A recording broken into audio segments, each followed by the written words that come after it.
Hello everyone and welcome to today's video. So today I'm going to be showing you how to create multiple accounts for a service using just one email. Let's say you are using ChatGPT and all of a sudden your ChatGPT credits run out. You can't use ChatGPT for the rest of the day. Usually what we will do is that we will create another email and then we'll sign into ChatGPT from that other email we've created. You don't have to do that. You can use one email account to create multiple ChatGPT accounts or any other service for that matter. And this is how we are going to do it. We are going to be working with an email which is johndoe@gmail.com. I just made this up. So there are two ways to create an email alias. An email alias is basically another version of your primary email. So let's say your name is John Doe and your email is johndoe@gmail.com. An email alias will be another John Doe but with a different email which is linked to your primary email, which is johndoe@gmail.com. So there are two ways to create this other email, which is an email alias.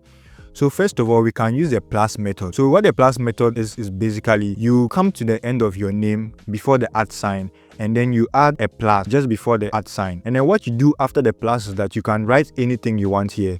So let's say this is your second ChatGPT account because your first account, your credits have run out over there and you are creating a second ChatGPT account. What you can do is that you can come and write 2 here to signify that this is my second ChatGPT account. Or you can come and write second. It doesn't really matter. You can put anything after the plus sign. Now that we are done with this, there's another method I want to show you, which is the full stop sign. So your first name is John and your last name is Doe. To make this easy, you can just come in between the two names, which is your first name and your last name, and you put a full stop. It doesn't really matter. You can put a full stop anywhere before the @ sign. Now, there are two things to note when you are using an email alias. The first is that you usually notice that when you are creating an account or signing up for a service, you see this continue with Google button. You should know that when you are using an email alias, you can't use this continue with Google button because this will use your primary email, which as we already know, your credits have run out over there, so you won't still be able to use the service. What you have to do is that you have to come to the text box here and then you input your primary email, which you can then create an email alias from. One other thing to note is that usually when you are creating an email alias, you may think the verification codes or other codes you'll be sent to verify your identity will be sent to another email, but it's going to be sent to your primary email. It's going to forward the emails from your email alias to your primary email, so you don't need to go to a new inbox. You don't need to do anything. Just create the email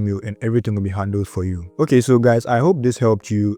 If it did, please subscribe to the channel, give the video a like, and I'll see you in the next one. Goodbye.